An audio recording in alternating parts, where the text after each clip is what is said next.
بسم اللہ الرحمن الرحیم۔ ناظرین گرامی، غزوہ حنین میں مسلمانوں کی فتح ہو گئی تھی۔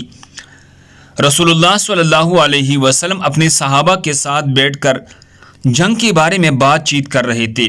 ایک صحابی نبی اکرم صلی اللہ علیہ وسلم کے پاس آ کر عرض کرنے لگا، یا رسول اللہ صلی اللہ علیہ وسلم، جن لوگوں کو ہم نے قید کیا ہے ان میں سے ایک عورت ہے جو کہتی ہے میں رسول اللہ صلی اللہ علیہ وسلم کی بہن ہوں۔ نبی اکرم صلی اللہ علیہ وسلم کا کوئی بہن بھائی نہیں تھا، اس لیے وہاں سب لوگ یہ بات سن کر بہت حیران ہو۔ نبی اکرم صلی اللہ علیہ وسلم کے کہنے پر اس عورت کو خیمے میں لایا گیا۔ جب وہ عورت خیمے میں داخل ہوئی تو وہ عورت نبی اکرم صلی اللہ علیہ وسلم کو پیار بھرے انداز میں دیکھنے لگی۔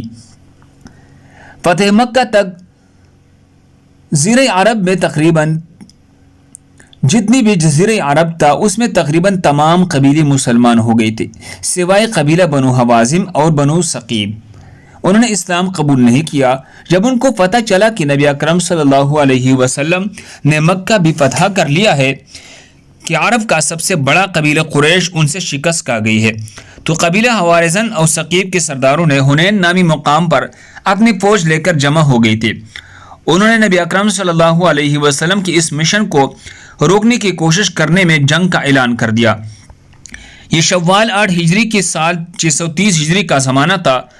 جب رسول اللہ مبارک کو اس قبیلوں کے بارے میں خبر ہوئی تو نبی اکرم صلی اللہ علیہ وسلم 10,000 صحابہ کرام مکہ سے اور 2,000 مسلمانوں کو ساتھ لے کر حوازن سے جنگ کرنے کے لیے تیار ہو کر خود ہی اپنی فوج کے سپہ سالار تھے۔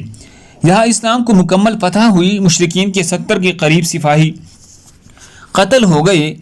6,000 مشرکین کو گرفتار کر لیا گیا۔ ان کے 24,000 اونٹ، 40,000 بکریاں مسلمانوں کے قبضے میں آ گئی تھی۔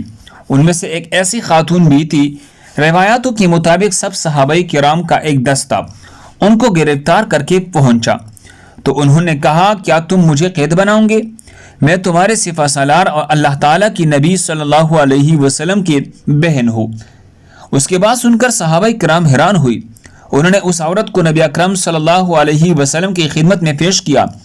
جب یہ خاتون نبی اکرم صلی اللہ علیہ وسلم کے پاس آ گئی تو وہ بڑے پیاری سے نبی کریم صلی اللہ علیہ وسلم کی طرف دیکھنے لگی۔ اس نے کہا، میں تمہارے بہن شیمہ بنت حارثہ ہوں۔ نبی اکرم صلی اللہ علیہ وسلم نے ماضی کی یادوں کو تازہ کرتے ہوئے فرمایا، بنی سعد میں میرے ایک بہن کا نام شیمہ تھا۔ اس پر وہ عورت بولی، جی ہاں اے اللہ کے رسول، ایک بار جب حلیمہ سعدیہ رضی اللہ تعالیٰ عنہا کے گھر میں کھیل رہے تھے تو آپ نے میرے پیٹ پر کاٹا تھا، جس کا نشان آج بھی موجود ہے۔ یہ بات سن کر نبی اکرم صلی اللہ علیہ وسلم کو اماں حلیمہ کے گھر میں گزارا ہوا زمانہ یاد آ گیا۔ یہ وہی شیمہ تھی جو نبی اکرم صلی اللہ علیہ وسلم کو ہر وقت گود میں لے کر پھرتے تھے۔ رسول اللہ صلی اللہ علیہ وسلم اپنی بہن کی سنائی ہوئی لوریاں اور سب پیار بری باتوں کو یاد کر رہے تھے۔ دراصل مکہ کے کالی پہاڑوں کے عقب میں مشرق کی جانب زرخیز باغات، سبز و شاداب پہاڑوں کے درمیان بہتے چشمے، لہراتی فصلیں اور حسین وادی تھی جس کو طائف کہتے ہیں۔ یہاں قبیلہ بنو ثقیف اور بنو حوازن آباد تھے۔ یہ لوگ کی زبان خالص عربی تھی، چنانچہ ان قبیلوں کے لوگوں اپنے بچوں کو ان قبیلوں کی عورتوں کے حوالے اپنے بچے کر دیا کرتے تھے تاکہ بچے کھلے آب و ہوا اور خالص ماحول میں پرورش پا سکے اور خالص عربی زبان سیکھی۔ لہذا نبی اکرم صلی اللہ علیہ وسلم کو بے پیدائش کے بعد حلیمہ کے حوالے کر دیا گیا جو اسی علاقے کے خاتون تھے۔ آپ کا بچپن انہی وادیوں میں بسر ہوا تھا۔ نبی اکرم صلی اللہ علیہ وسلم نے اپنے بچپن کے 5 سال اماں حلیمہ کے پاس گزارے تھی۔ یہاں نبی اکرم صلی اللہ علیہ وسلم کے 4 بہن بھائی بھی موجود تھے۔ یہ بچے اماں حلیمہ کے اپنے بچے تھے۔ ان کے نام عبداللہ، آنیہ، حذیقہ اور حذیفہ تھے۔ تاریخ میں حذیفہ شیمہ کے نام سے مشہور ہوئی۔ سیرت ابن ہشام میں لکھا ہے، شیمہ بچپن میں ہر وقت نبی اکرم صلی اللہ علیہ وسلم کو گود میں لے کر گھومتے پھرتے اور لوریاں دے کر سلایا کرتے تھے۔ وہ ہی لوری دیتے تھے جس کا ترجمہ کچھ یوں ہے، اے ہمارے رب، ہمارے لیے محمد کو باقی رکھنا تاکہ میں ان کو سردار کے روپ میں دیکھ سکوں۔ اے اللہ، ان کے دشمنوں اور حادثوں کو ذلیل و رسوا کرنا اور محمد کو دائمی عزت عطا فرمانا۔ حضرت شیمہ نبی اکرم صلی اللہ علیہ وسلم کو اپنے گود میں لی یہ لوریاں سنایا دیتے اور جھومتے پھرتے تھے۔ اے میرے رب، میرے بھائی محمد صلی اللہ علیہ وسلم کو ہمیشہ ہی سلامت رکھنا۔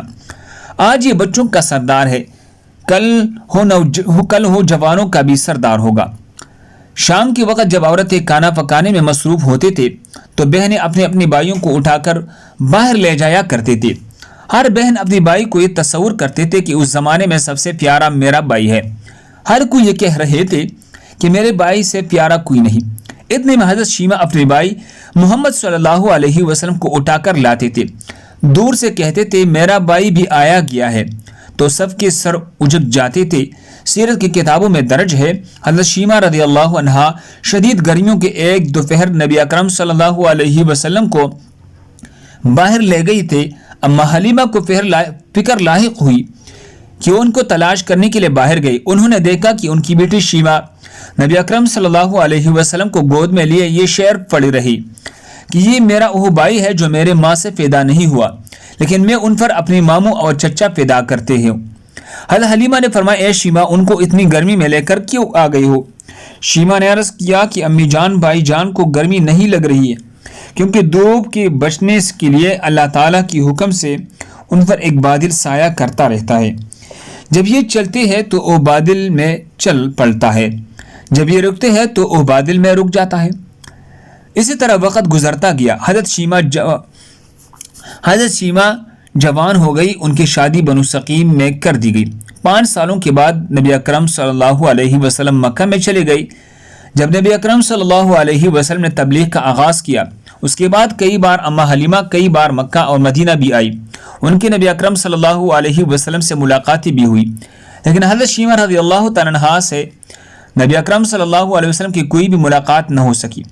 اب اتنے سالوں کے بعد نبی اکرم صلی اللہ علیہ وسلم اپنے بہن کو ایک قیدی کی حیثیت سے دیکھ کر نبی اکرم صلی اللہ علیہ وسلم کی آنکھوں میں آنسو جاری ہو گئی۔ بہن کے استقبال کے لیے اٹھے اور بہن کے لیے زمین پر اپنی چادر بچھا دی، ان کو اپنے پاس بٹھایا تو دونوں بہن بھائی بچپن کی باتیں تازہ کرتے رہے۔ صحابہ کرام بھائی اور بہن کی باتوں سے لطف اندوز ہوتے رہے۔ تاریخ یعقوبی کے مطابق رسول اللہ کے ساتھ حضرت شیمہ کی بات چیت کے دوران انہوں نے حوازن کے قیدوں کو رہا کرنے کی سفارش کی، لہذا نبی اکرم صلی اللہ علیہ وسلم نے حکم دیا کہ قیدوں سے فدیہ وصول کر کے ان کو رہا کر دیا جائے۔